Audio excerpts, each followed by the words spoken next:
Hello student, Ramanand here. So student, 21 मार्च से तुम लोगों के लिए मैकेनिकल ब्रांच में एसएससी जेई एंड जितने भी स्टेट लेवल के assistant engineer and junior engineer के एग्जाम होते हैं उनको फोकस करते हुए हम लोग लाइव क्लासेस स्टार्ट कर रहे हैं।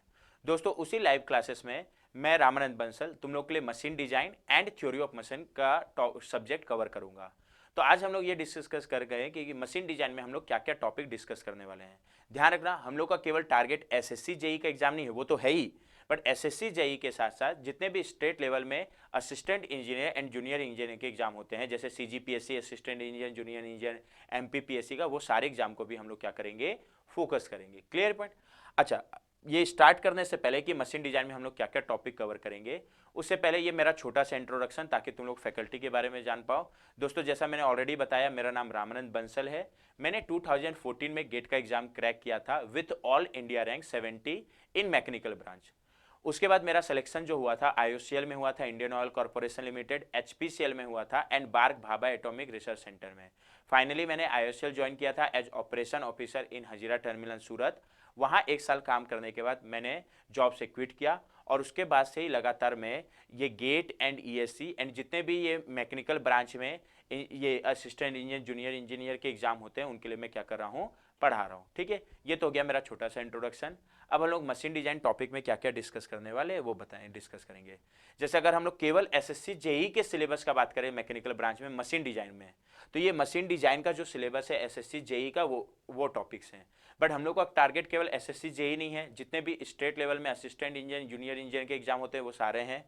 और सारे सारे स्टेट लेवल के सिलेबस को तो यहाँ लिख पाना प्रैक्टिकली पॉसिबल नहीं है।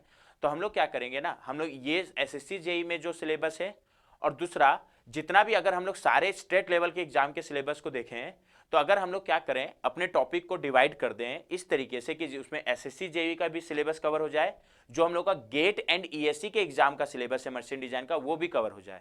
मैं ये नहीं बोल रहा कि मैं गेट और ईएससी के हिसाब से पढ़ाऊंगा, वो तो तुम लोग को हेल्प करेगा ही ये क्लासेस उसमें, लेकिन हम लोग गेट एंड ईएससी का जो सिलेबस में टॉपिक्स है उसको कवर कर लें एसएससी जेई के हिसाब से या असिस्टेंट इंजीनियर जूनियर एग्जाम के एग्जाम से। तो अगर ये 3 चीज के सिलेबस को अगर फोकस कर रहे हो तुम लोग, तो लगभग इंडिया में जितने भी स्टेट लेवल पे के एग्जाम होते हैं वो सारे एग्जाम का सिलेबस कवर हो जाएगा।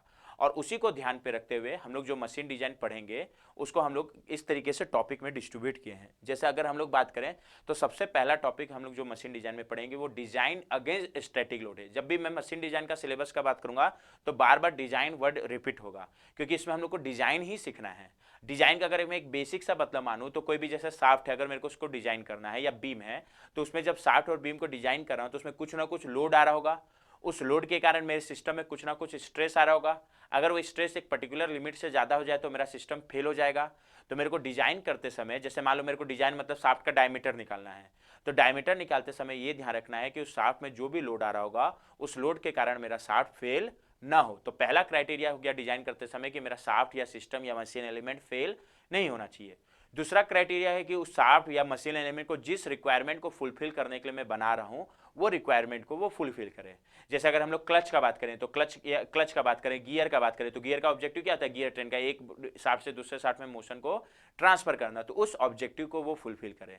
तीसरा, और ये भी इंपॉर्टेंट चीज है, जब भी मैं डिजाइन करूंगा तो कॉस्ट को भी ध्यान रखूंगा कि कॉस्ट मेरा बहुत ज्यादा बैठे ना। बट कॉस्ट मेरा टर्सरी है, मतलब प्राइमरी ऑब्जेक्टिव सेफ्टी है कि वो सेफ रहे।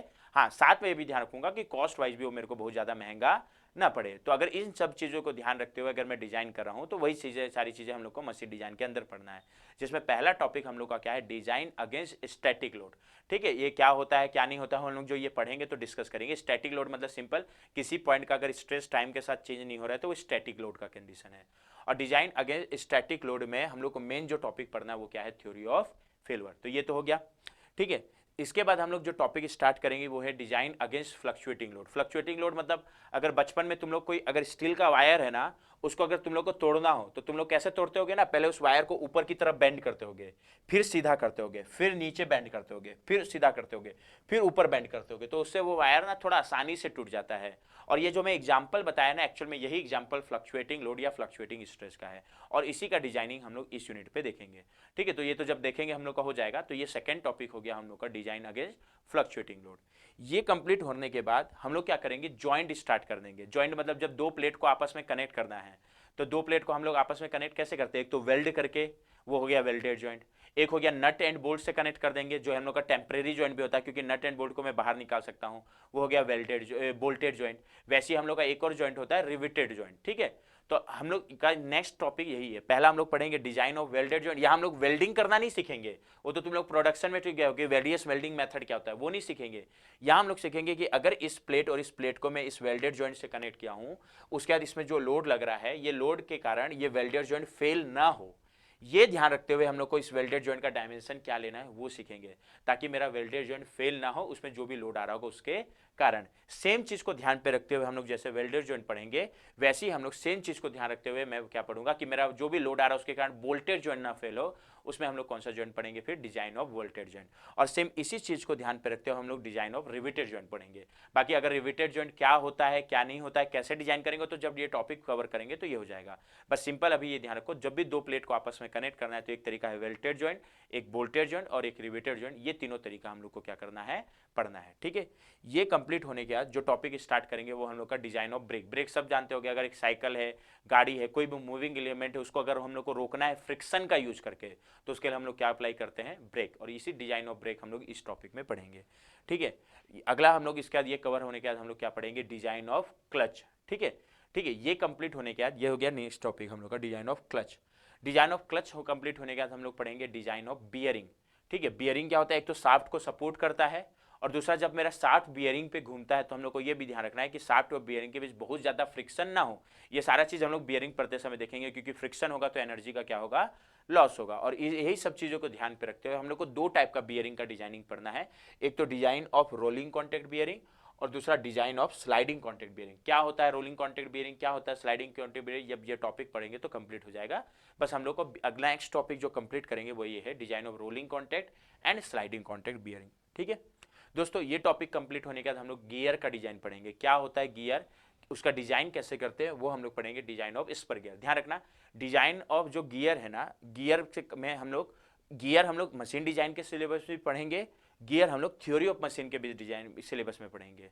दोनों में बस अंतर क्या, और दोनों टॉपिक सब्जेक्ट में ही पढ़ाने वाला हूं, तो ऐसा मत सोचना कि यहाँ मैं कम पढ़ा रहा हूँ वहां ज्यादा पढ़ाऊंगा, ठीक है। समझना, जब गियर हम लोग मशीन डिजाइन में पढ़ेंगे तो हम लोग का डिजाइन रहेगा कि गियर में जो भी लोड आ रहा है उस लोड के कारण मेरा गियर ना फेल हो, मतलब ये गियर का टीथ ना टूटे।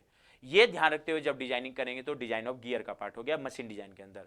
फिर उसके बाद हम लोग जो रिक्वायरमेंट है, जैसे गियर का ऑब्जेक्टिव क्या है, एक गियर से एक शाफ्ट से दूसरे शाफ्ट में मोशन ट्रांसफर करना, तो मेरा डिजाइन उस चीज को फॉलो करे, एक शाफ्ट से दूसरे शाफ्ट में जो मोशन ट्रांसफर करना मेरा ऑब्जेक्टिव, उस मोशन ट्रांसफर करने पे उस गियर के थ्रू पॉसिबल हो, उसके लिए हम लोग इस गियर में कितना टीथ लेना चाहिए, इसका थिकनेस कितना लेना चाहिए, ये सारा चीज हम लोग किसके अंदर पढ़ेंगे, थ्योरी ऑफ मशीन के अंदर, ठीक है। तो थ्योरी ऑफ मशीन के अंदर हम लोग पढ़ेंगे कि मेरा जो मोशन ट्रांसफर करते समय जो रिक्वायरमेंट है वो फुलफिल हो, उसको ध्यान पे रखते हुए।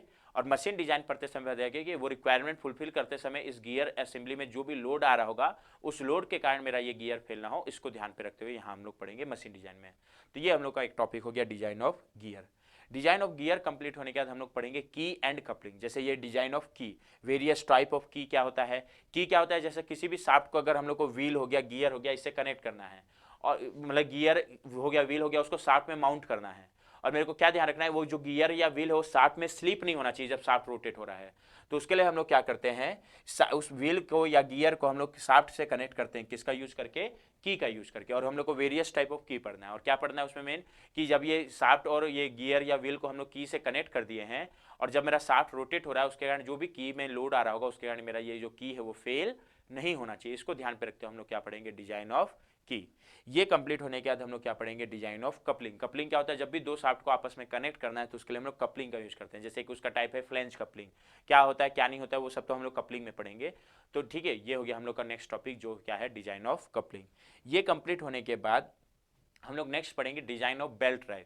ये जो बेल्ट ड्राइव है ना, ये हम लोग का एक्चुअल में ईएससी के सिलेबस में नहीं है, लेकिन हम लोग का तो फोकस एसएससी जेई और जितने भी स्टेट लेवल का एग्जाम है वो है, तो उसमें एक एडिशनल टॉपिक ये भी है। कौन सा topic, design of belt drive. तो ये भी हम लोग इसके बाद हम लोग कवर करेंगे। तो सारे टॉपिक्स को एक बार अगर हम लोग एक पेज में लिख दे तो ये टॉपिक है जो हम लोग डिस्कस करने वाले हैं। डिजाइन ऑफ स्टैटिक लोड, जिसमें हम लोग मेन थ्योरी ऑफ फेलियर पढ़ेंगे, फिर design of fluctuating load, design against फिर design of welded, riveted and bolted joint, फिर design of brake, design of clutch, फिर rolling contact bearing, sliding contact bearing, design of spur gear, key and coupling and design of belt drive, और जो भी छोटे मोटे topic अगर होंगे हम लोग का जो बच जाएगा वो सारे हम लोग क्या कर लेंगे इसमें कवर कर लेंगे। तो ये तो हो गया हम लोग का मशीन डिजाइन का सिलेबस या टॉपिक्स जो हम लोग क्या होने वाले हैं इस लाइव क्लास के थ्रू कंप्लीट करने वाले। ओके, अच्छा एक चीज़ और ध्यान रखना, ये जो तुम लोग का 21 मार्च से एसएससी जेईई का लाइव क्लास हो रहा है, उसका अगर हम लोग फीस स्ट्रक्चर का बात करें तो फीस स्ट्रक्चर 14,000 है। बट अगर तुम लोग अगर 20 मार्च तक 20 मार्च तक अपने आप को इनरोल कर रहे हो तो उसका जो फीस है वो 7,000 है। तो जो भी इंटरेस्टेड है इस क्लासेस को, एक हम लोग जो एसएससी जेईई का या ये क्लास रन करेंगे एक प्रॉपर स्ट्रक्चर वे में रन करेंगे, ऐसा नहीं चल रहा है कि कुछ भी रैंडम वे में चल रहा है, एक प्रॉपर वे में प्रॉपर टेस्ट सीरीज के साथ एक प्रॉपर प्लानिंग के साथ स्टार्ट करेंगे। तो जो भी इंटरेस्टेड और एक स्ट्रक्चर वे में प्रिपरेशन करना चाहता है वो इसके लिए इनरोल कर सकता है। 20 मार्च तक अभी जो ऑफर प्राइस है वो 7,000 है। चलो फिर मिलते हैं हम लोग, ठीक है, okay, thank you and all the best.